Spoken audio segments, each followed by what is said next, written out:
All right, folks, welcome back to yet another episode of Fresh Juice, an indie game podcast.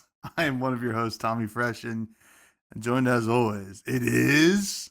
Maddie Juice. Is everything coming in good? Are we Oh, crispy? yeah, it sure is. We're It's juicy. crispy. There we go.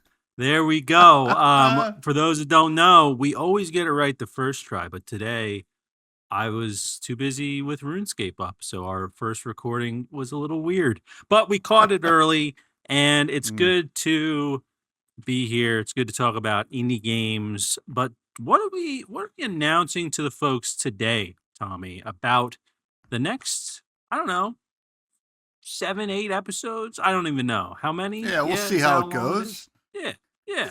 Well, so I was thinking summertime's usually kind of a slow time for games in terms of releases. You got like the summer sale that's going on right now, the chance for people to buy stuff that they maybe were looking at, et cetera, et cetera. But I thought, how cool would it be to go into the backlogs? It's the summer of backlogs. So we're going to play some games that we had already gotten and didn't get to. And I played one a decent amount this past week. So I'll be talking about that, and it'll be a good time. But yeah, I'm excited. I love a good backlog. We all have a backlog that we need to get to. Right? I've never met a single gamer that hasn't bought or hasn't bought a game and then never played it. It happens. Yeah. So if you are someone that like your Steam library is just, you buy a game, you complete it, and then you purchase the next game, there's something wrong with you. Because that just doesn't happen. I mean, we've all bought the Humble Bundles with no intention to play some of the games in there, or maybe intentions to play. You never got around to it. I know that's definitely happened with me many times. So yeah, I'm excited to hop back into some backlogs this summer. I've already kind of started it, just because it's I don't know. I'm just kind of been in the mood as well to hop back in and be like, you know what? Let me carve out a little time, play a game that I've heard is good and never really got a chance to hop into it. So yeah, should be fun. And if you guys have any suggestions, because there's definitely a lot of indie games that we haven't played, before the show started, that maybe we want to give it a look. So if you have any suggestions of like, you guys got to try this one, it's a classic, let us know, and we'll see if we can hop into it. Yeah, it's gonna be a fun one. It's gonna be a fun one. Now, how was your weekend? How was my weekend? It was good. It was a good weekend overall. It was a busy one. So on, let's see, what did I do? I don't even remember what I did on Friday. But on Saturday, we went grocery shopping, which my daughter, we go to Trader Joe's sometimes, and there was someone giving out free samples of like the little kind of Uncrustables that like Trader Joe's sells. So she's met this lady. My daughter's met this lady before. It's giving out the stuff, and she smiled at her, and the lady's like, "Oh, how old is she?" We said how old she was, and then all of a sudden, my daughter was looking at her, and she just got spooked, and she put her face down into the cart and just started screaming and was just crying. And the lady was like, "Oh my God, what did I do? I'm so sorry." I'm like, "Oh, you did nothing. I have no idea." So it went from a relaxing grocery trip to just trying to calm her down, not knowing what was going on. We ended up just giving her a package from one of the shelves to play with. And that was fine. So that's how Saturday started. But then we did, my dad came over. We did some power washing, long overdue power washing. First time really using a power washer for me, I'd say. And I get it. I get why those power wash simulators are popular. It's very satisfying as long as you're using the right nozzle and all that stuff. Otherwise, it's going to be, it's going to ruin something. So we did some power washing, and it's one of those things that I've realized where it's you have something set where you're like, I'm going to power wash this. And then you get that done. You're like, I might as well do this thing and this thing. I already got the power washer out. So you ended up doing a lot. And it was a lot of stuff that just kind of had dirt on it from over the years. Things that were dirty when we got the house that I just haven't power washed because I didn't have a power washer. And yeah, so that was good getting all that cleaned up. And then Lady Juice went out with some of her friends on Saturday night. So I was on a little daddy duty, put the baby to bed, and then was just chilling. Played a little bit of a game I'll talk about a little later. Um, and then Sunday, we actually went to they had a free, like, jazz festival near us, um, and, it was for my father-in-law, like, kind of for part of, like, Father's Day, so we went there, it was, like, the perfect day out, we were in the shade, we had, like, just great weather, so many, like, a lot of people there just enjoying the music, had, some banging mac and cheese from this, like, barbecue place that was right there, and yeah, it was a good time. It was just like, I mean, the only reason we left was just because my daughter needed to go take a nap. Otherwise, it was just having a really great time, perfect weather, just relaxing. And then yeah, just kind of hung out Sunday night. We had a repair guy come for a garbage disposal today, just adult things. Um, and I think that was pretty much everything that kind of went on. Um, and Lady Juice is now officially on her summer break, so that's awesome, Woo! you know? She finished on Friday, and, now she gets to spend the time with Baby Juice, which is she's very excited about, so, yeah, but, just an action-packed weekend, and honestly, forgot that I have Friday off this week because it's, Yeah. like, observed 4th of July. My coworker reminded me this morning, I was like, "Oh, yeah, I don't have a full week this week." So that's always nice because I'm just not used to getting, like, company holidays, but now we're in the second half of the year, I gotta remember that they're coming. So yeah, it should be fun, should be a good time going 4th of July party. I won't be going to our family party, um, unfortunately. Yeah, we go to That's all my good. wife's side, but, yeah. How about you? How was your Uh, time away? I was away for a couple days. I went to Vermont with Lady Fresh's family. We were staying on Hero Island. If anybody's ever heard of that, it's basically on Lake Champlain, um, and it was good. It was relaxing. It was right on the lake, which was really cool. Like, you just looked out and it was there. I Yeah. hopped in one day. It was cool. Um, what did we do while we were there? Well, we went to a lot of places, right? While we were there, we went to Burlington, which I had never been to, and hung out there. We went to this one place that Guy Fieri went to called Mrs. Hong's Chinese Dumplings. They were very Uh, good. They were very good and really good scallion pancake. That was awesome. Went to a bunch of breweries. In Burlington, we went to Foam, which I'd heard a lot about. They had kind of like hype right now, and I could see where the hype is. It was a cool spot, and they had some good beers. I picked up some and brought them home, and what else? Jeez, we went to Stowe. Always gotta go to Stowe when you're in Vermont. Went to the Cabot cheese place. We went to the Alchemist. Got some beer. Went to this one of my favorite restaurants ever called Doc Ponds, mm, and that was so good. Had a great meal there. And yeah, what else did we do? I don't know. Oh, and then one day, and then yesterday or Sunday, you know, we had just Lady Fresh and I had just been to Montreal, mhm. so we didn't want to go again because they were going to go. The rest of the family were going to go, which is fine. They're like, "Oh, we're going to go check out Montreal," because it was like 45 minutes away or whatever. It was Nice. not that far, and um, so that day we went to Montpelier, which is the capital. And you go to the capital, you think like we're used to like state capitals being shitholes. This was just like a Yeah. nice, it's like small town. It was like Nice. weird. It's just like you're walking through like a small town out of a movie, and then all of a sudden the state house is right there, which is cool. Yeah.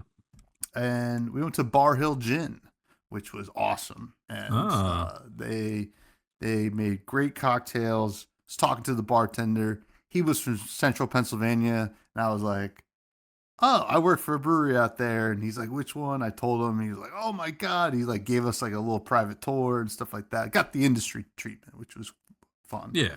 So, Yeah, we brought Nice. home stuff from there. Yeah, that's pretty much it. It was just like a lot of eating and drinking. So like I'm hoping to like this week lock in for a little bit, and then it's Yeah. 4th of July and I can slam some glizzies.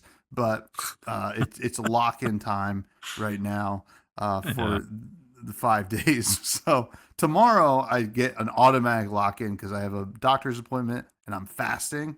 So that's pretty cool. Okay. They already Pretty gave cool. me the prescription though, which is like weird. I've never gotten have you ever gotten a prescription before you go? Um, no, no. Yeah, Even for it's like things that like I like are on a regular cadence, no, it's always after because they have to approve it. You know? yeah.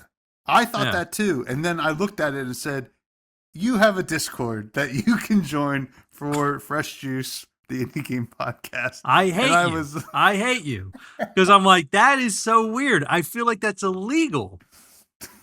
But hey, if that so they sent the prescription through Discord. Is that what happens? no, no, they sent it in the mail and it had a QR code for our Discord, which is free to join. It also had the link to one of our videos, which just happened to have show notes, and that's where you can find the the thing. Anyway, do you have a juicy take this week? I do. I don't know how juicy it is, but I kind of have two in a way, but one of them is gaming related. The other one I probably just want to talk about. So All right. we'll start with the gaming related one.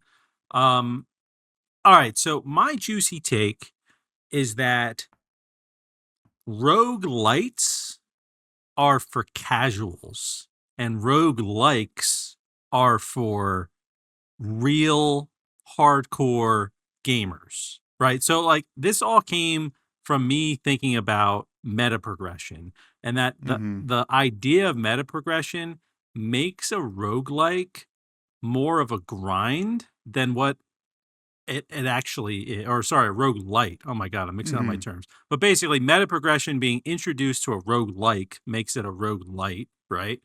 And that essentially turns the game into more of a grind than Mm-hmm. probably what the initial intention of a roguelike should be. So I like both, don't get me wrong, but I do think that there is a skill gap between someone who's good at a roguelike and someone who's good at a roguelite because of meta progression.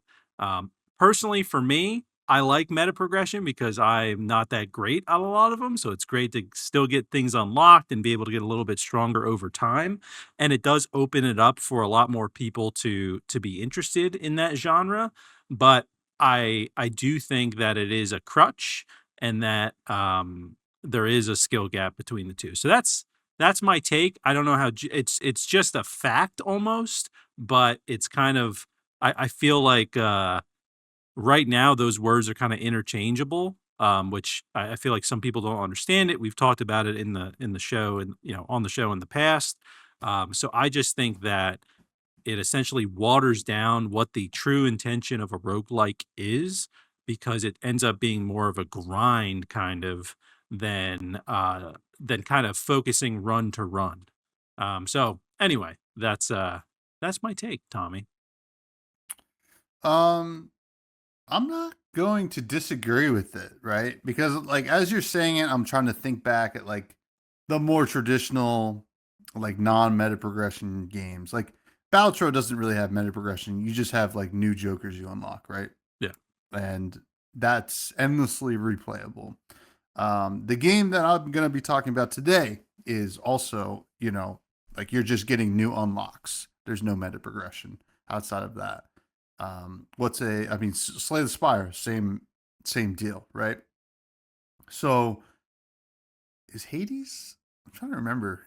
I mean, every time you hop into Hades, yeah, it's pretty much a new experience as well. I honestly I There's don't remember there if is Hades is or like isn't.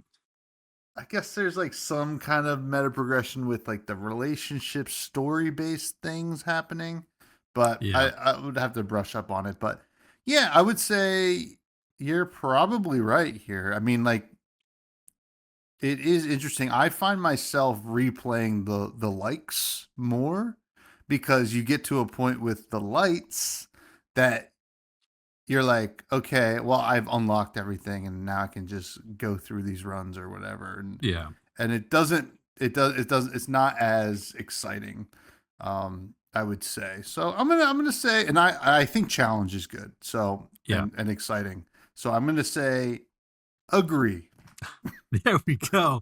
with I started thinking about it because I've been hopping back into the 33 Immortals, but since I mhm. play on Steam, I had to start a new character.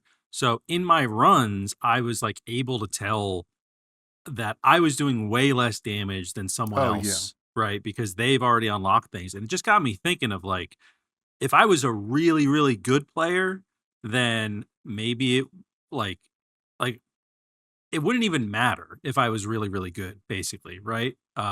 Because you still like you're locked to that meta progression of like truly getting better, being able to deal a lot more damage because those runs in 33 Immortals are like a certain amount of time anyway. So it's like it's not like you can just play endlessly until you really, get stronger. But yeah, so it just got me thinking of like I felt like I was behind, even though I'm like, well, in a game like that, you shouldn't really feel like you're behind, but I do, Hmm. because of the meta progression. So it's interesting that there. I feel like there are some games where like I don't mind grinding the meta progression, like Yeah. 33 Immortals, but there's other games where I'm like, oh my god, like I gotta, I think like Moonlighter 2 is kind of like that, right?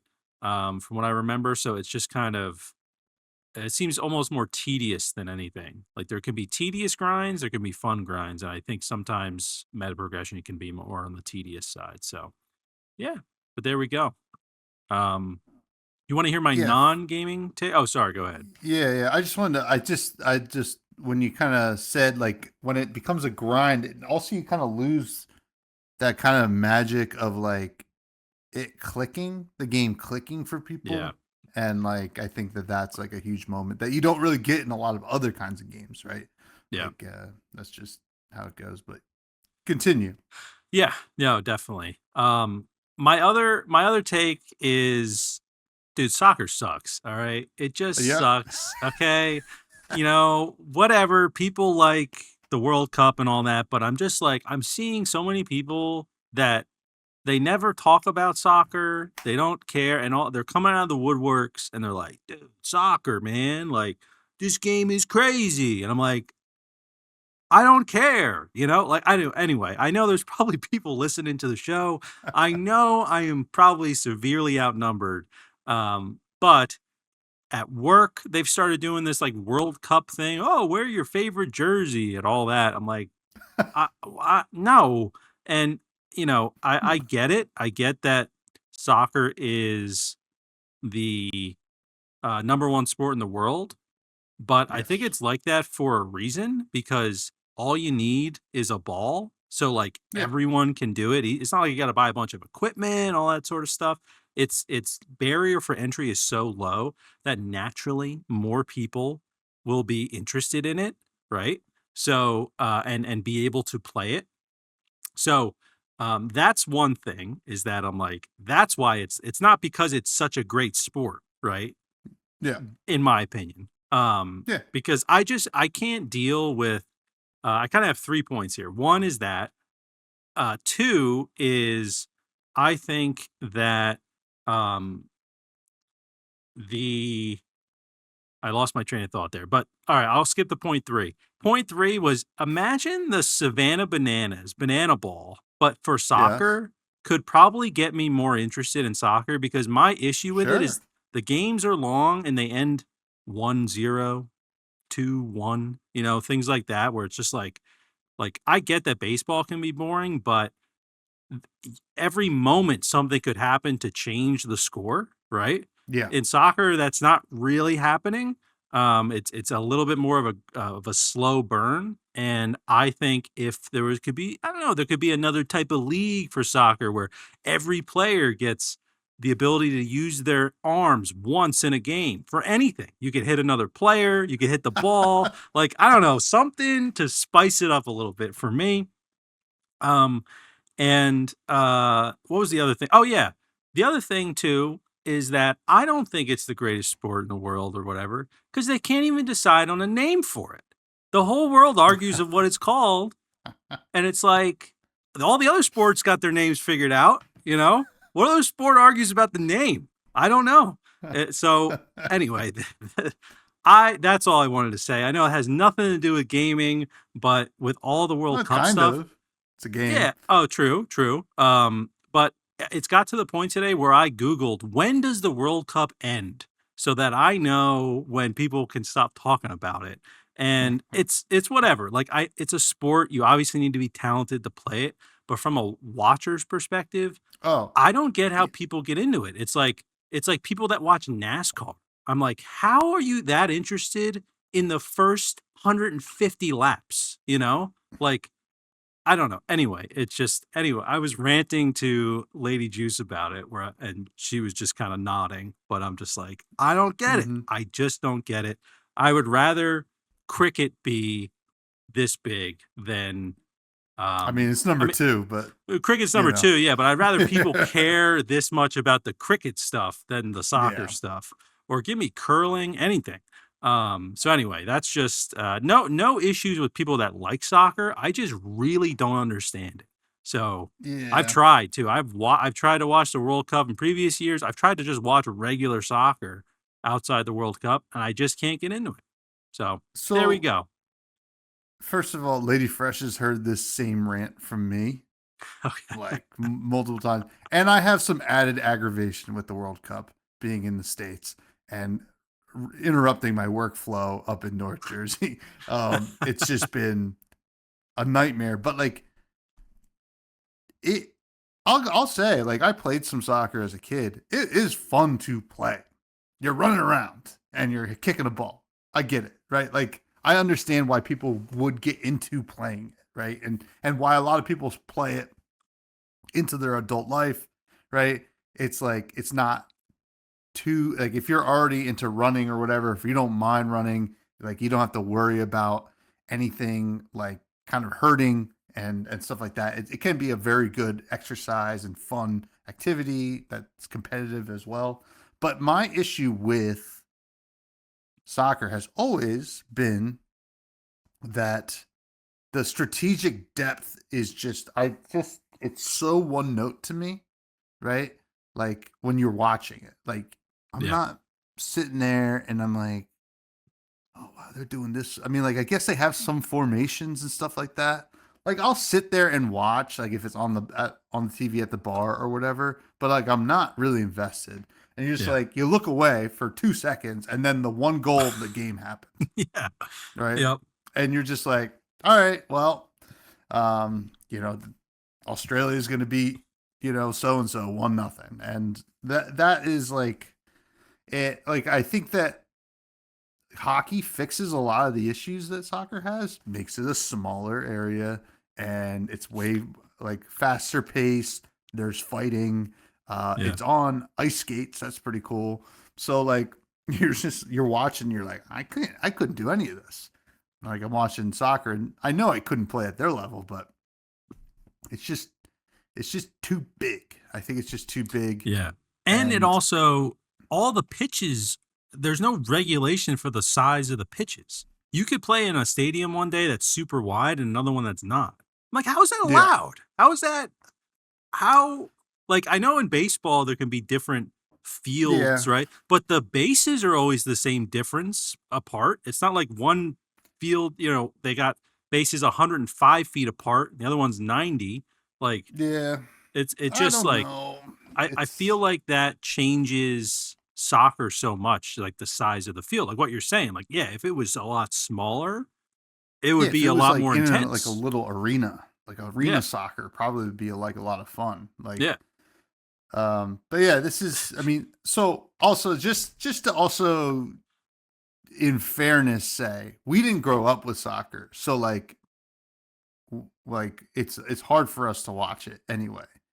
And then like people didn't grow up with baseball. If you didn't grow up with baseball, why would you ever watch that sport, Yeah. right? Like Yeah. it's excruciatingly slow as well. So like I get it. I know that. So the funny thing is, I hear people from like the UK talk about soccer that watch it, and they'll admit it's very boring, right? Kind Right. of like we will with baseball, Baseball, but yeah. like there's a lot of fake Americans. They're all real Americans. A lot of Americans right now pretending it's the most exciting sport they've ever watched right Yeah. now. And that's the thing that probably bothers me the most because it honestly it didn't really start until I started I don't know, like 8 years ago I working at this job where like my boss was really into it. Everyone in the office was like watching the World Cup and I was just like, where did this come from? Like how there's no way I talked with football. I don't anyway, it Yeah, just it's like the Olympics for us. We will go to like yeah. to not caring about it for the next what's over like however many years, you know, in end of July.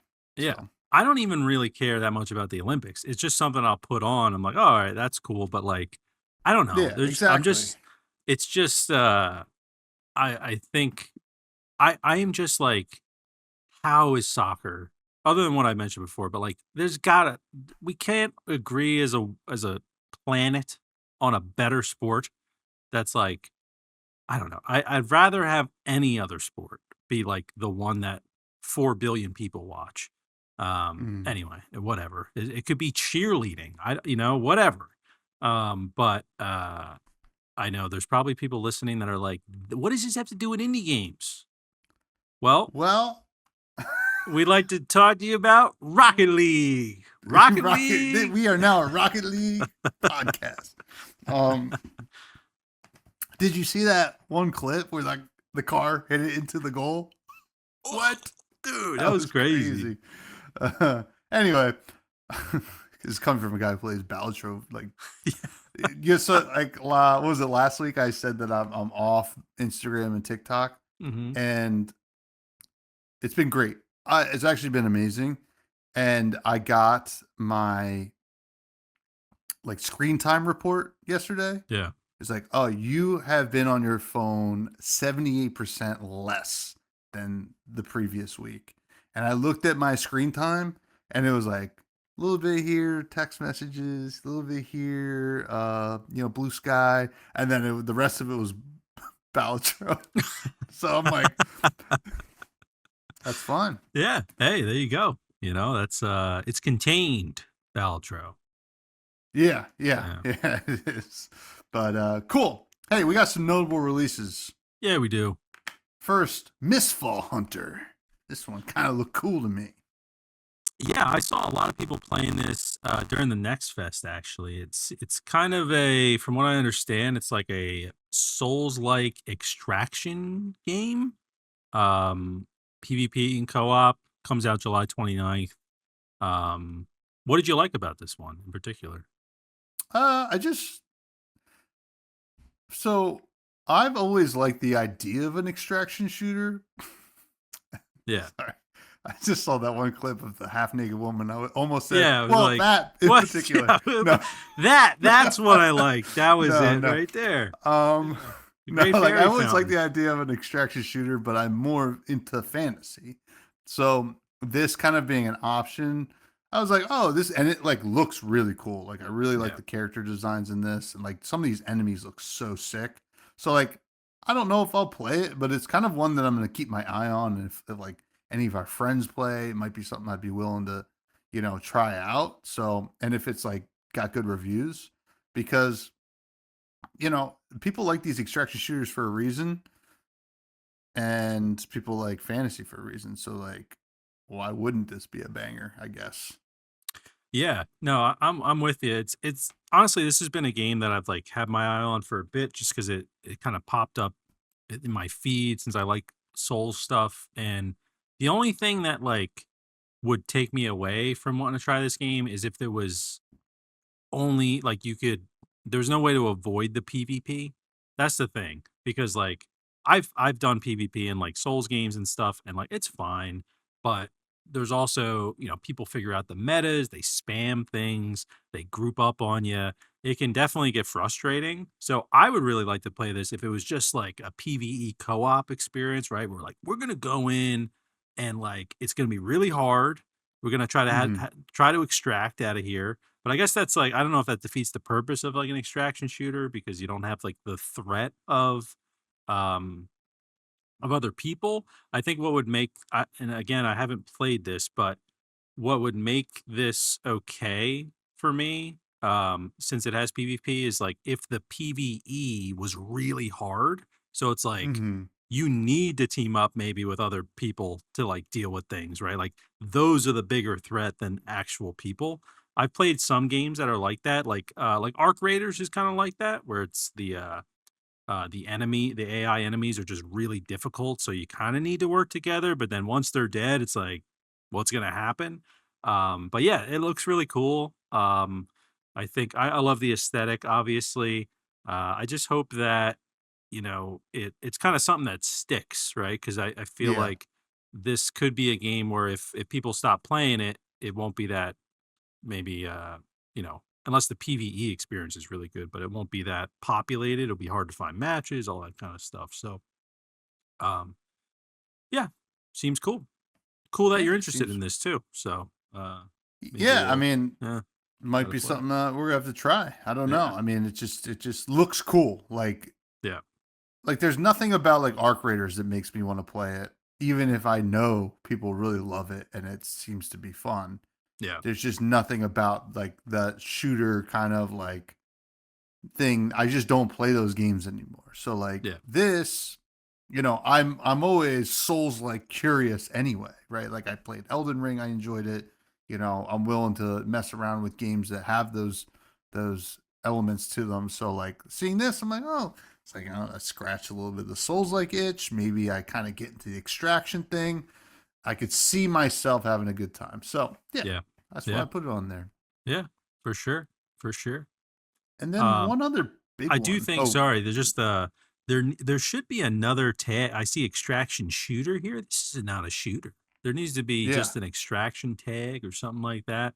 I kind of wonder if we'll start to see more of the non-shooter extractions coming, right? Was it an extraction slicer? Yeah, slicer, dwarf, Slasher. vampire. Yeah. Yeah.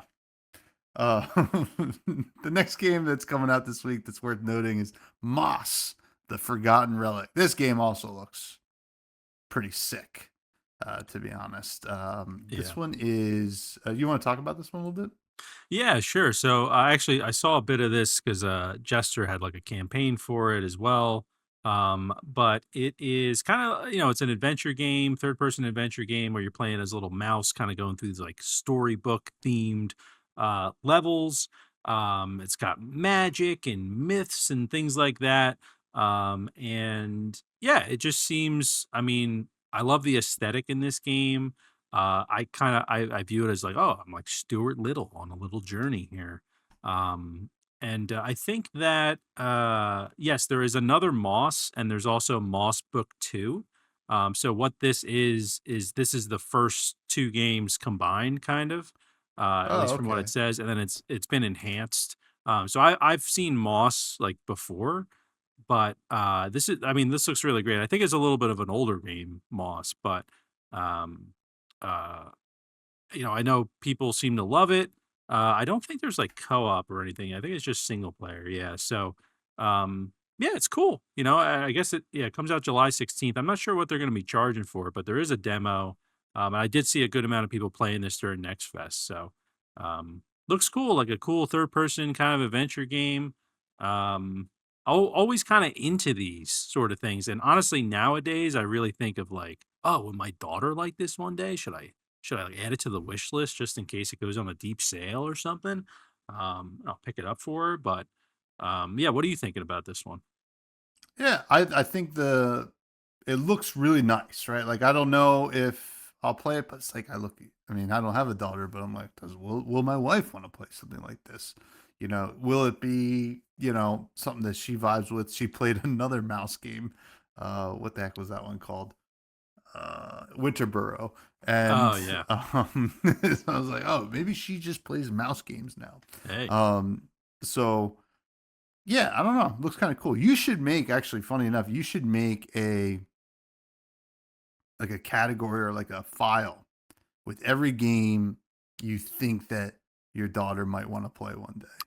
Yeah, it's not a bad idea. Honestly, I wonder if you can do separate wish lists on Steam, so I could have like a separate list for her, Mm. so then like if anything goes on sale from that list, I'll be like, "Oh yeah, I'm gonna pick this up for like $3 for the future." But I've already thought about because I want to get a Steam machine. I've decided not to because it is Okay. just so expensive, and I also just think that if I just wait like a year or two, maybe I can get it for cheaper. I'm hoping price parts start going down, but I think about the Steam machine because I'm like, oh, I could play this with my daughter. We could play Portal. Portal's already one Hmm. where like I'm like, I feel like this would be good for her to like just learn. Like it would teach her kind of like how to solve puzzles and like spatial reasoning and things like that. And obviously Zelda, I've already talked to my wife about like you know, just sitting her down with like the new Link's Awakening or something like that, right? And being like, all right, go ahead, try to figure things out. Because I talk all the time about like well, not all the time, but there's definitely a difference between me and Lady Juice because I kind of blew up. Oh my god, I grew up with like playing Zelda games like Hmm. often and like Pokemon things like that, but really Zelda, where like I will pick up on things differently than how Lady Juice does, and she'll be like, "How did you know that? How did you know that?" I'm like, "Oh, it made a little sound." Like that's how you knew something unlocked, or that there's a crack in the wall over here. You could probably get through it, like stuff like that. That like, she honestly just like doesn't pick up on. Now she does more because she's been playing more Zelda. But I want that for Baby Juice too. I want to Hmm. be like, at the time I didn't realize I was learning those sort of things, but I'm like, that's probably good for her to know. And it's a good problem solving, like creative problem solving. So yeah, I think Moss could definitely be one of them. If there's any Maybe other games Mistfall out there, Hunter. yeah, Mistfall Hunter, especially with that lady in the trailer, and then Arc Raiders too. Yeah, I'll get her started early on that. But yeah, with voice chat turned on, of course. In that. So yes, um now unfortunately we have one piece of news and it's not good news, but me if you remember, I think you reviewed this Mio's Memory in Orbit. Their developer Deux Dixemes, I don't know if I'm pronouncing that correctly, has closed according to a report from a French outlet. Um, Le Figaro, and it was a really well received game. I know you really liked it, and but it sounds like for whatever reason, uh, the share buyback allowed the team. So, like per the report, the share buyback allowed the team to shut down the studio without Focus Entertainment's involvement, which is interesting. But it yeah, sucks to see a studio that obviously like made something great. And I think it sucks mostly because, and we talked about this on the side, is like I feel like they realized that they were kind of in a hole and they threw a lot of marketing money at it. I know I saw like so many content creators pushing this game, and for good yeah, reason. It was a good game, but like there was definitely marketing money out there, and it needed to be a hit, and it wasn't. And this is kind of what happened to the studio because of that. But it's hard. It's hard when you kind of get in the hole like that. yeah. No, definitely. And I think two things come to mind with this game. One, Game Pass, right? How much did Game Mm-hmm. Pass affect the actual sales that this game would have got? Now, obviously, I'm sure Xbox gave them, however that works. I'm sure they got some money for being on Game Pass, I guess, because they're essentially sacrificing some sales, Mm-hmm. for being on there. But I also feel like this is probably a game, like you mentioned, a lot of creators are playing it. They probably didn't need to be on Game Pass because Game Yeah. Pass, I think, is more of a marketing move of like trying to get your name out there and in front of more eyes. This game already like captured people because of how it looked. I know I found out about it before, like not through Game Pass, so I'm sure a lot of people did. So that's the one thing. The second thing is I'm pretty sure this came out close to Silk Song, and it's the A same little bit, style couple game. months after. Yeah. Yeah, so I think I'm gonna look up Mio release date. I don't remember exactly. Whoop, that's not it. Memories in Orbit. So January 20th is when it came out, and then Silk Song. I don't remember exactly. September 4th, 2025. So yeah, it was a few months A couple months after. after. So I'm like, I feel like people maybe still were, they were kind of maybe like burnt out of the Metroidvania kind of, genre. They just, I mean, people have been waiting for Silk Song for so long. They just kind of like, it maybe wasn't the best time to release too, but I do think Game Pass probably played a bigger role in them closing. And honestly, it's surprising to me that they were kind of shut down, because I think a Mio 2 would definitely have interest. I think such a beautifully crafted game. The gameplay was fun. It was smooth and crisp. And I know, like, we talked about this outside the show, but I was like, it's bad when like great games from good studios are still being shut down, right? Mm-hmm. When it's like, it just clearly didn't resonate with people, or enough people to remain open, even though it was a great game. So, um, yeah, really just sucks to see. But unfortunately, this is kind of, feel like every week I'm seeing new layoffs and studio closures. It just hasn't, I feel like ever since last year, it hasn't really ended.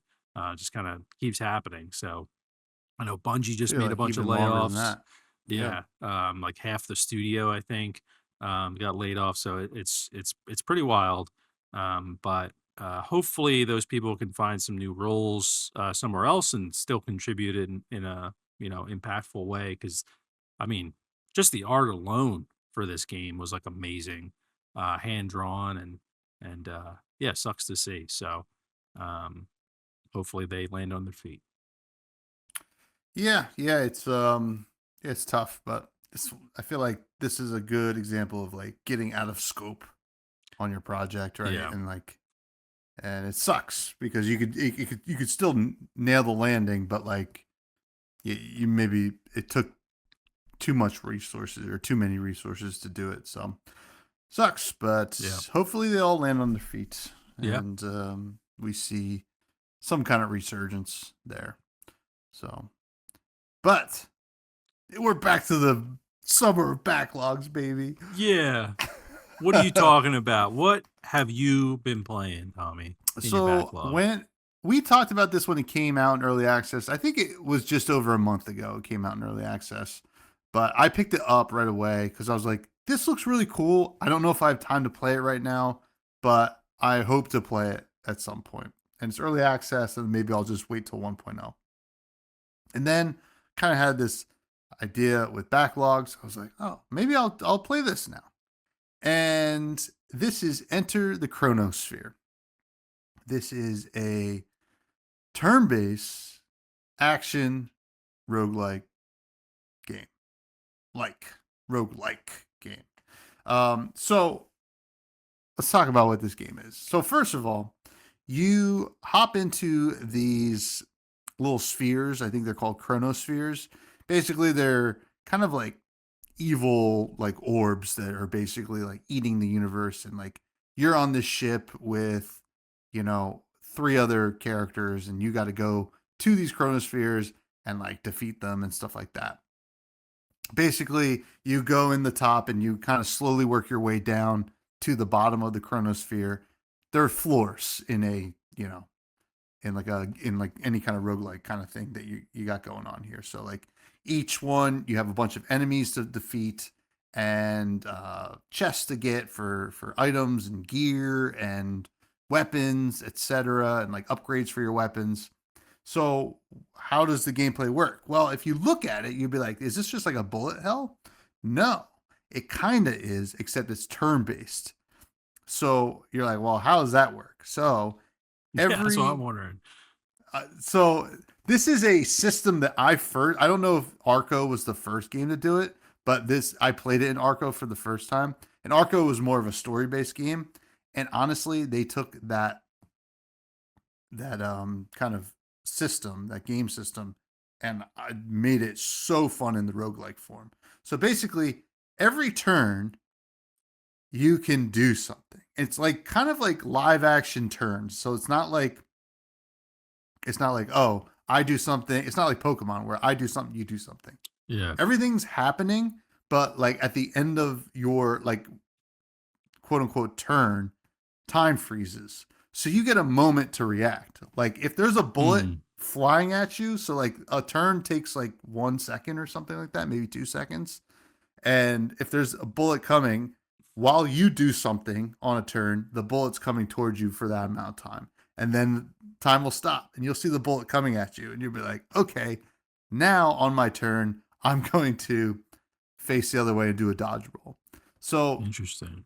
Oh, yeah, look at that. it's Look at that combat right there. That's great. It's like it's stopping every like second, kind of. it's yeah, it really is. And it's it's bizarre and will take you like it has a really great tutorial, I would say. But like once you get the hang of it, it's so addicting because it feels a lot like Enter the Gungeon in a lot of ways, like in terms of like the gameplay minus the turn-based stuff.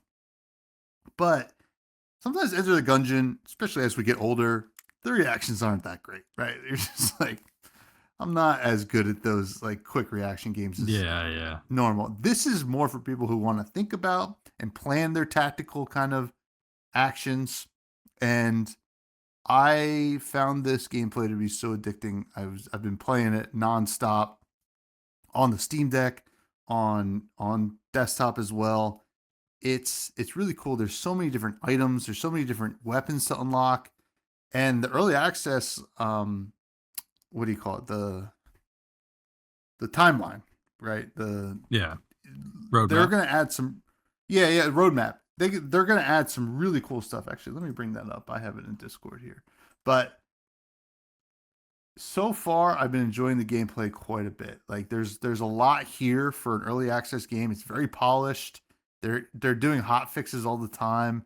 It's very impressive. So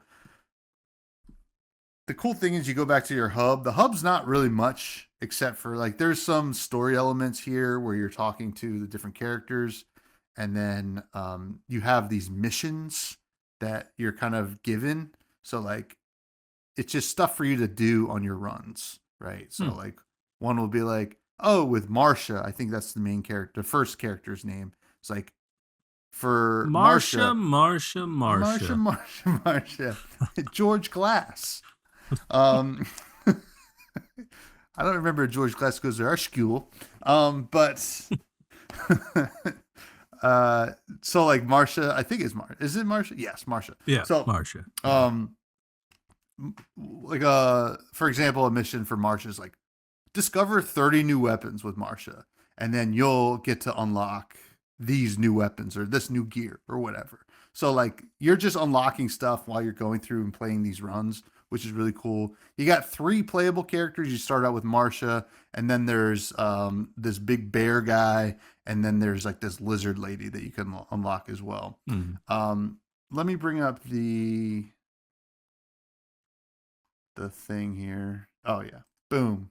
So currently when it launched in early access in May, you have 5 biomes, which is pretty cool, 99 weapons, 100 plus items, 60 plus enemies, 100 plus weapon mods, so like upgrades, 40 plus missions, and that was just on launch.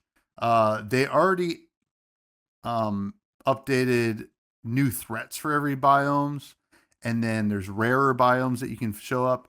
They're going to add these hunters. They're like elite enemies that chase you through the run, which is really Oh. cool. And there's going to be a new character, a bunch of other stuff. They have like a lot of great stuff. Now, that's all the gameplay. I really enjoyed it. I think like anybody who's ever been kind of curious about something like this, or even like curious about Enter the Gungeon, but you're like, I'm not really good at the live action kind of boom boom boom. This I would check out because like you get to kind of plan out your stuff. You can kind of play it at a fast pace too. That's what I do. Like almost like I'm running sometimes. And then like when you have like a tough enemy, you can like stop a little bit Yeah. and plan it out more. But story wise, there's a lot of story elements. I think they're going to add more of it, but like basically, whenever you go through like a run, especially early on, whenever you go back, you're going to have like some dialogue between the other characters and stuff like that, which is kind of cool to kind of tell you about why these evil chronospheres are eating the universe and what you're doing. Aesthetic wise, I love the way this game looks. I love the art style. It reminds, especially the ship that you're like your base ship Yeah. reminds me so much, and the animation of it of Futurama, which was one of my favorite shows of all time. Hmm. And a lot of this kind of art reminds me of like Adult Swim kind of era, like art that you would see in those cartoons. So really neat. Character design's cool. The enemies are funny looking and weird, and it's also like psychedelic to a certain extent. All the different kinds of weapons like actually feel so different in the game, and it's exciting to kind of explore new stuff. And yeah, and then what else? Sound music sounds great. I think this is a good sounding.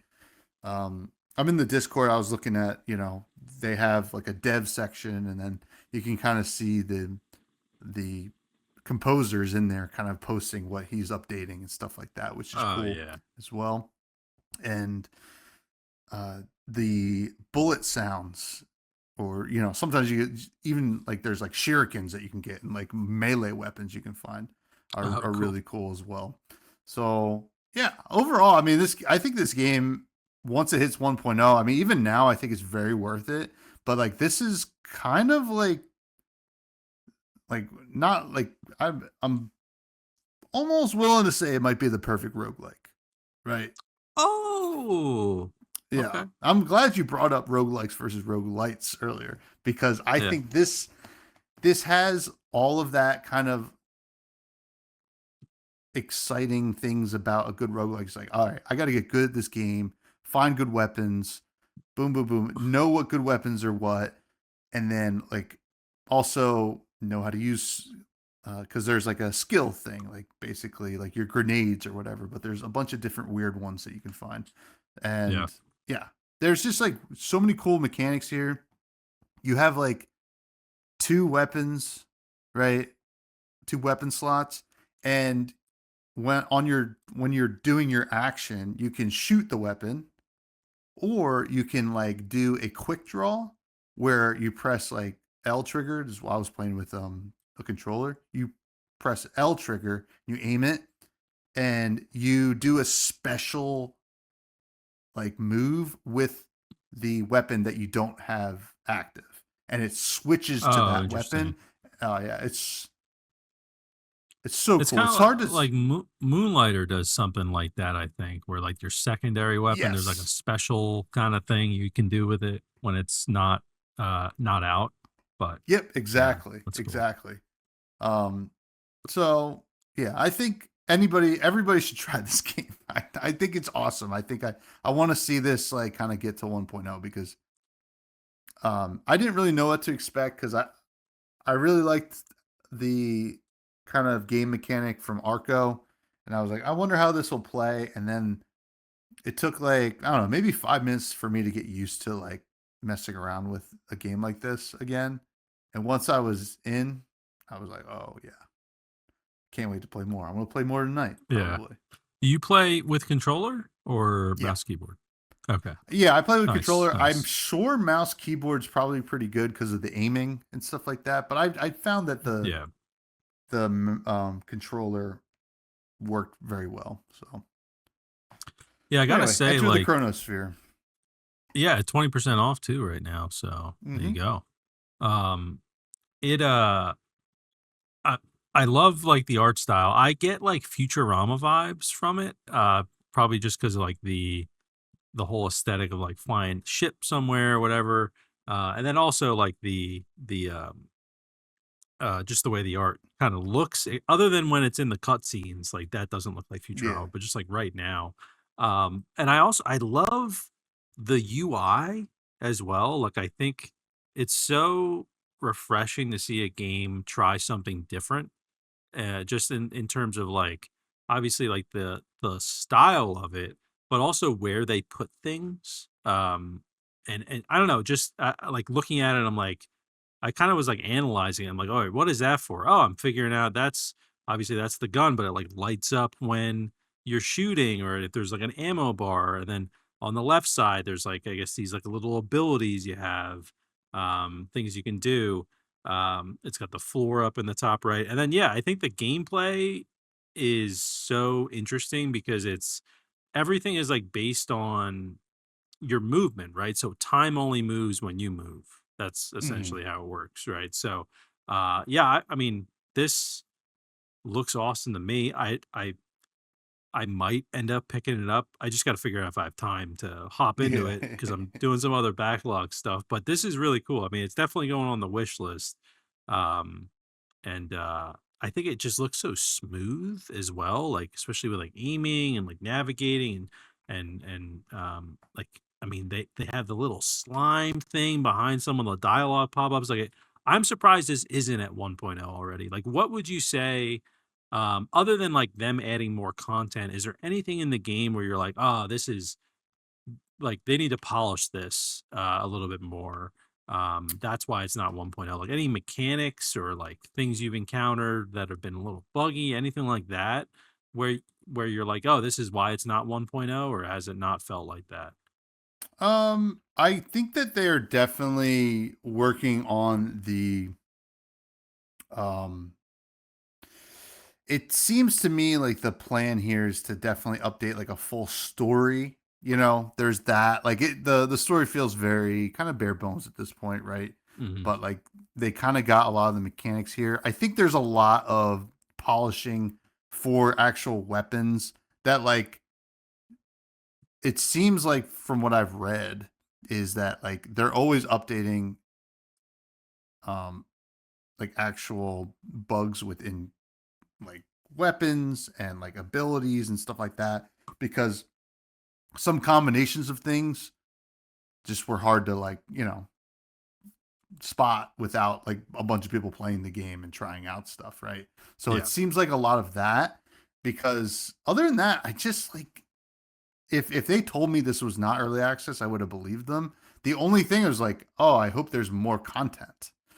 I think yeah, then that's probably what they're working on mostly, and then just like making sure it runs smoothly outside of that.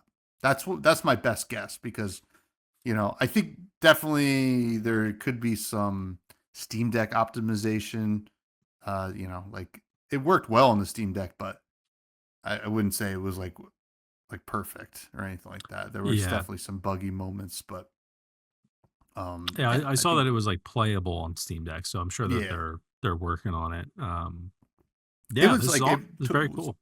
yeah, it was totally fine on the Steam Deck, but I was while I was playing, I was like, I kind of wish I was playing on the PC, but Mm. um, yeah, I don't know. So backlog certified fresh juice for me, I would say, because Boom. I'm enjoying the hell out of this game. I'm glad I actually made some time to play it. Yeah, let me note that down. Enter. I'm gonna just. I gotta note it as a backlog game for us or for you. Yeah, But there we go. We have a full list, folks, of all of our ratings. We'll release it when the show and has been over for a decade. It'll be it'll be part of our time capsule. that'd be cool. Um, yeah, right. Um, cool. No, that's awesome. I Any know I do remember you bringing this up, so it's cool you were able to hop back into it or hop yeah, into any other questions about it for me? I don't know. it. I don't think so. I mean, it seems pretty. I don't know. Like it feels pretty polished, other than some of the things that you had mentioned. Like it, it has my interest for sure. Um, I've never played a game, you know, like in this style, right? So I feel like maybe I'll have more questions when I do play a game like this and be like, why Hmm. is it like this? Things like that. And honestly, I've kind of stayed away from games that are like this, but this is the first one where I'm like, it kind of seems cool. I also like the idea that like you can just run around and you know like you were saying, that's kind of how you've been playing. If there's like a big tough enemy, you kind of slow down, you're more strategic. But for me, yeah, I'm like, I just want to run around and shoot things and then um, be more strategic when I need to. So I like that. I like it's almost like you have the choice for it to be turn based, sort of, uh, which is Yeah, cool. yeah. Yeah, I mean, like when you're running, I mean, like every turn you still have to like press, but like you can kind of run through and just yeah. spam A where you want to go, right? Like you can just run around. So it's like, especially when there's no more enemies, you can definitely just speed through and pick up like the chests and stuff like Oh that yeah, yeah. that you can. And but yeah, sneak game. Nice, nice. Yeah, good shit. Good shit. Yeah. And Yeah. if my review is not enough, it's sitting still at very positive at 318 reviews. So people are liking this game. Yeah. Very cool. Do you know when they're planning to hit 1.0? Did they mention that at all? No, I don't think that showed up in the actual announcement. Okay. They're probably going to do like an actual announcement for it, like just Yeah, to kind of get the hype again. But cool. Cool. Good to know. but cool. Yeah. Next week you're gonna do a backlog. Yeah, I've been playing The Long Dark, which I know is kind of an OG great survival game. I've never played it, so I'm gonna be trying out playing some more of the story for it, and then they have like an open survival mode. I'll try to play some more of that as well, but I'm really gonna try to focus on the story aspect of it because I think that's what it originally launched with. So yeah, gonna check it out. Sweet, sweet. Now we do have some listener questions. These come from the Fresh Juice Discord, free for anybody to join. You just need a prescription. Um, First question comes from Miatron, who asks, "What's your top gaming moment in the last decade?" Top gaming moment in the last Last. decade. So from 2016 to now. Whew. Man. What are you thinking? You thinking anything? I mean, I don't know if this is a gaming moment. Like this is like a personal thing. I love like the first time like I went to PAX, I think it was in 2016. That was all Mhm. like Overwatch was there. It was just like it was a lot of big things were there. So that was like it's just so much fun, like experiencing that. Um, but if it had to be like you know, um,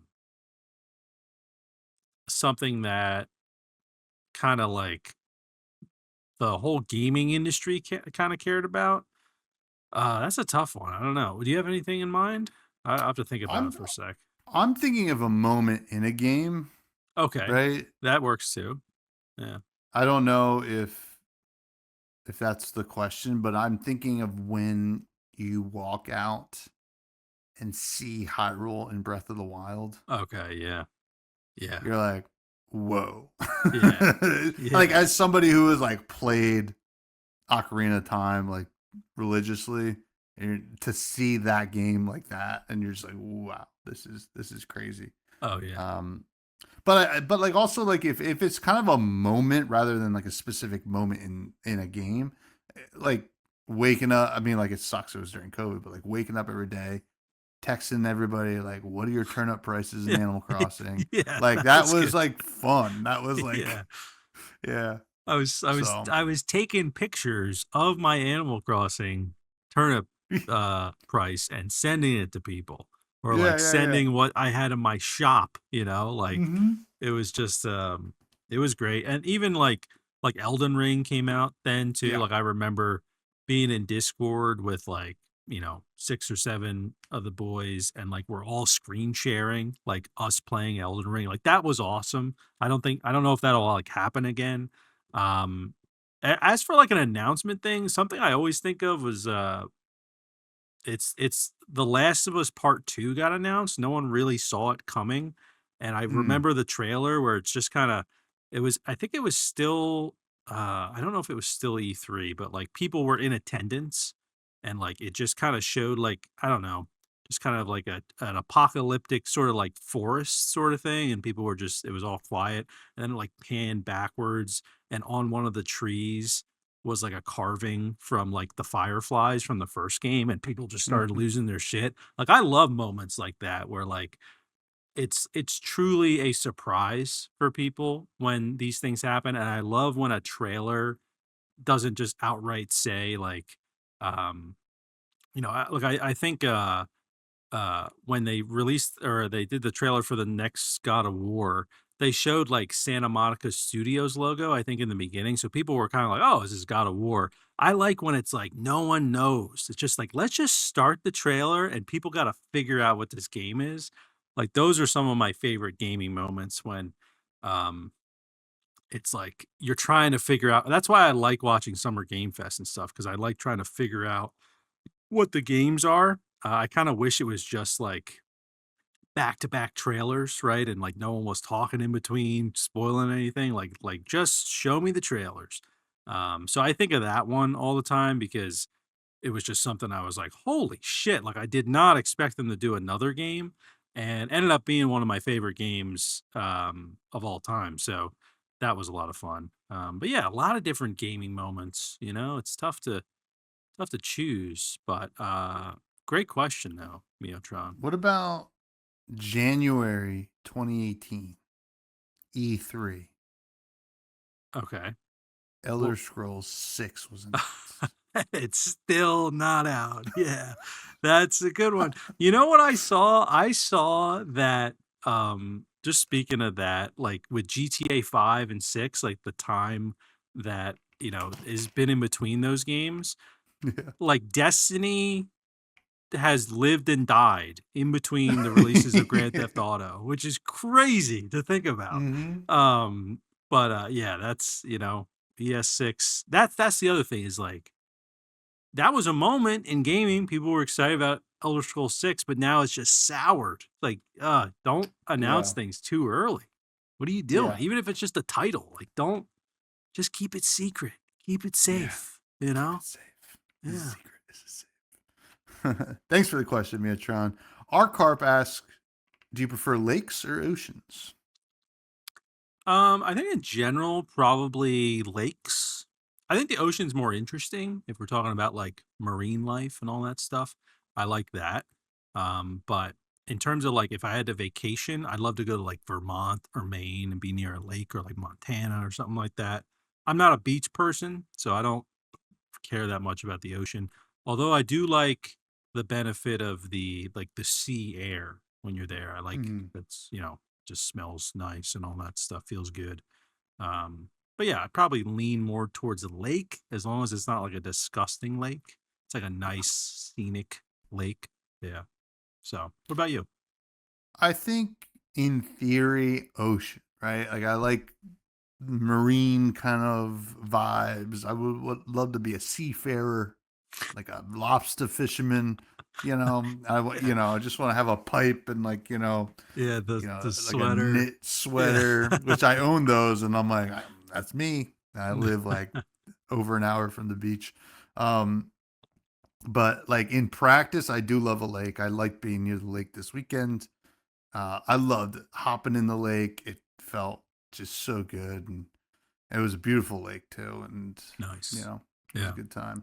So We're talking about like we grew up with like baseball and stuff like earlier, right? We also grew up with the ocean.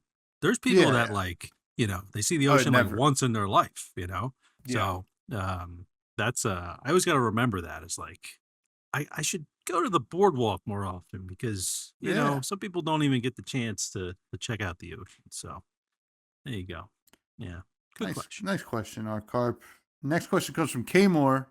What is your go-to ice cream flavor? We can probably say I think we have the same one. You want to say it in three, two, one? Yeah. Ready? Three, two, one. Mint Mint chocolate chocolate chip. chip. There we go. There it is. Yeah, Mint yep, chocolate chip. Love it. I love cookie dough. I like cookie dough for years. But mint chocolate chip is my go-to for sure. It's I don't I mean, some people hate it. It's like yeah. it's like one of those flavors that some people really just are against, but I love Yeah. Well, I will say, like, if it's not the green mint chocolate chip, it. Yeah. like they get a little too fancy with it, and they're like, it's a more strict mint flavor, which I don't mind. It's just like that classic neon green mint flavor is what I really want. So Yeah. No, I get you. Yeah. Um, yeah, yeah, it's good. It's good it's stuff. Like good. I love a York peppermint patty, those are Ooh, good yeah, too. Put them in the they're freezer. good. Ooh. Yeah. Ooh. Speaking of York peppermint patties, Capolo asks, "What do you want for Christmas?" A steam machine. I want a steam. Who's gonna Steve, buy me a steam machine? Steve, A steam uh, machine. Steam machine. From the longest yard. Um.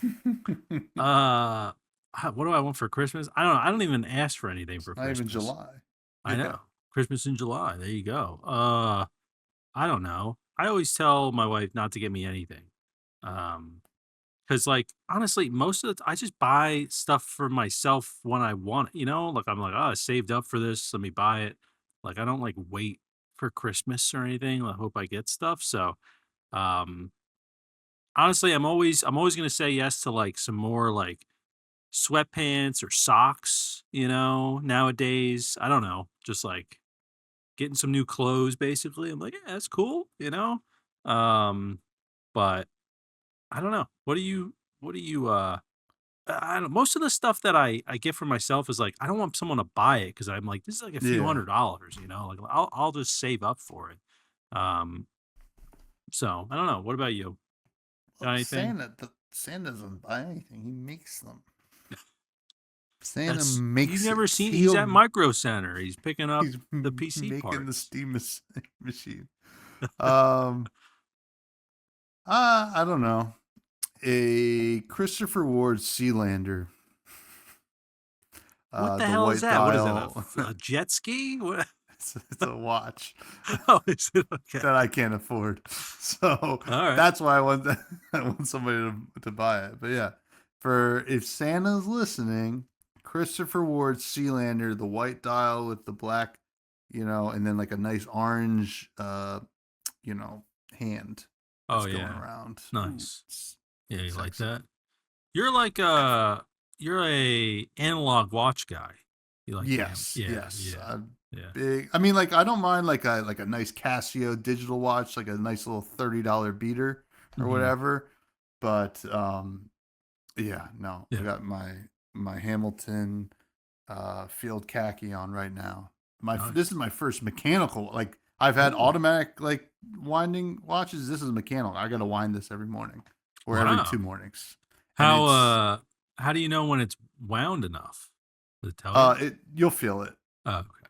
Yeah, yeah. It Nice, nice. says it touches you. It goes, "Hey, I'm good." I'm like, "Oh, okay. Um that's it. Good. That's it. I'm done." Another two Uh, days. I yeah. actually just watched a video, speaking of that, Casey Neistat, if you guys know him, I watch his videos from time to time. Great creator on YouTube. But there's one like analog mechanical clock in New York City that's left. Um, Oh, really? and it's like I forget how often they need to wind it, but like there's a lady that's in charge of choosing the person to wind it, and he got chosen or whatever. So he was showing Oh, you like that's open it cool. up and you actually like wound it and it How like lifts long up a weight. how long does the wind last? I don't really know. I think it's like a month or something. Oh, wow. Okay, cool. Yeah, I think it's like once a month, I want to say that she gets to choose someone. I honestly forget how often, but it wasn't like every other day or anything like that. It's like you're winding a lot. It's got a crank on it. But it's cool, that the little piece of New York history there. People used to have to go do that. So Yeah. clocks still amaze me too. Just Yeah. like Oh, like dude, it's because I crazy. have like a little watch repair kit, sometimes I'll open it up and I have to fix something. I had to fix something on my Seiko, and I open it up. You just like somebody invented this. This is all Yeah. crazy. Like, Yeah. and It they fit it tells in like this. time. It It's tells time.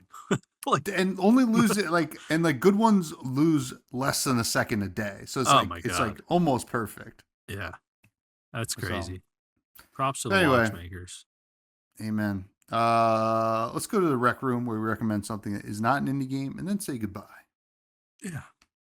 I am recommending, for those who know me, they know I like ska music, and one of my favorite bands, if not my favorite, is Streetlight Manifesto. And they have not come out with an album for like 12 years, 13 years, something like that.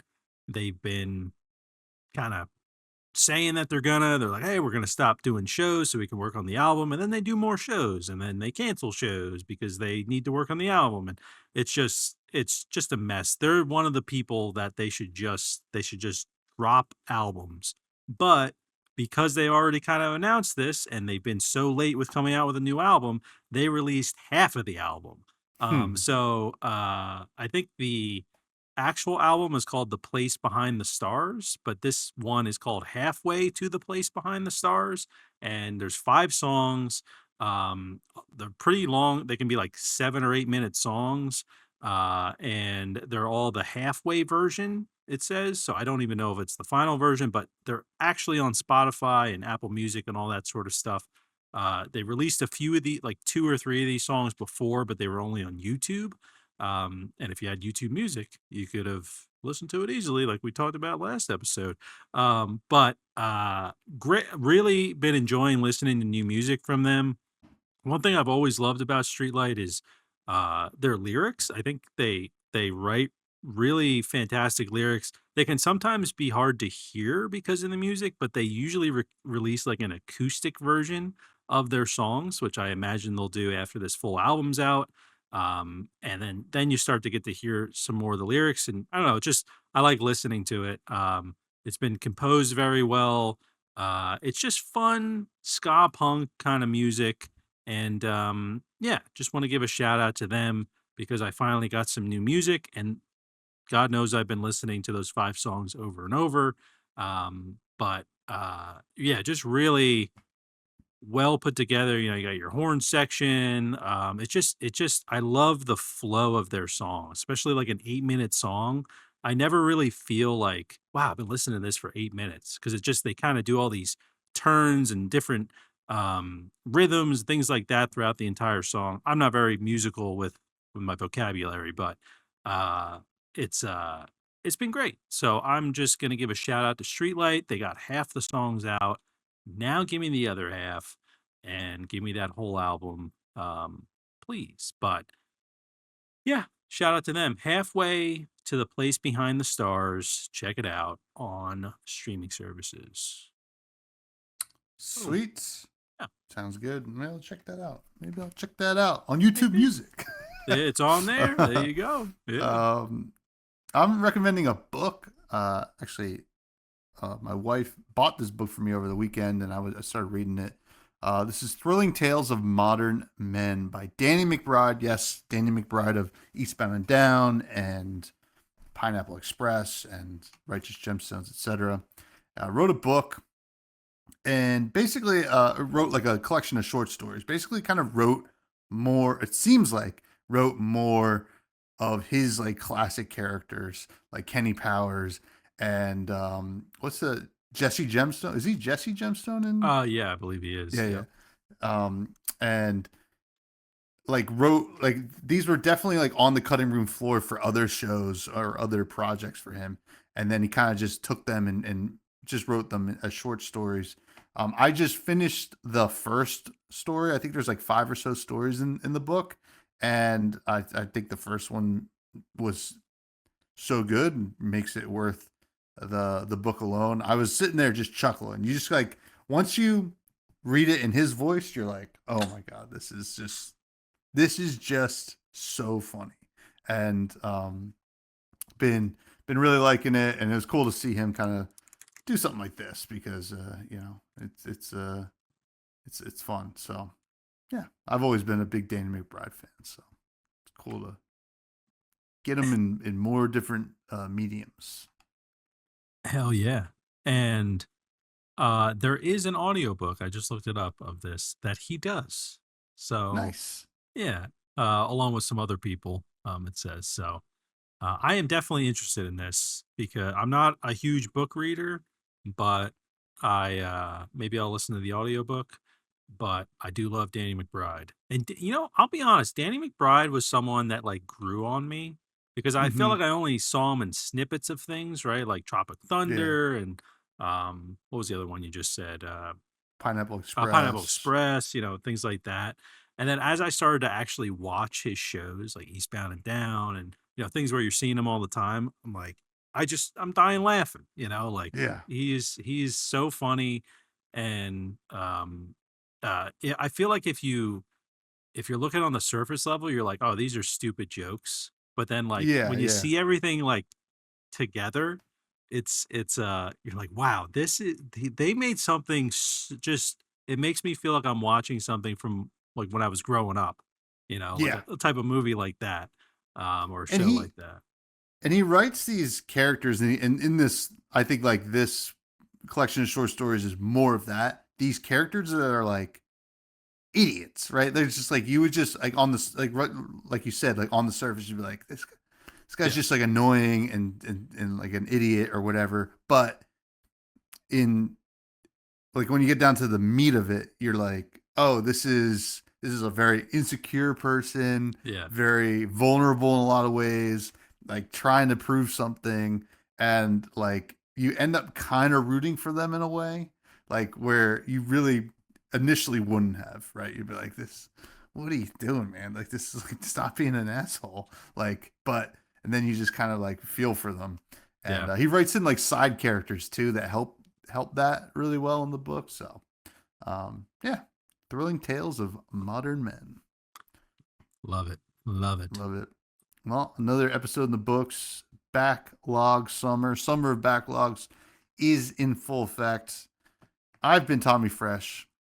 I have another podcast called Fresh and Buds. This week we have TCG Ted on the show.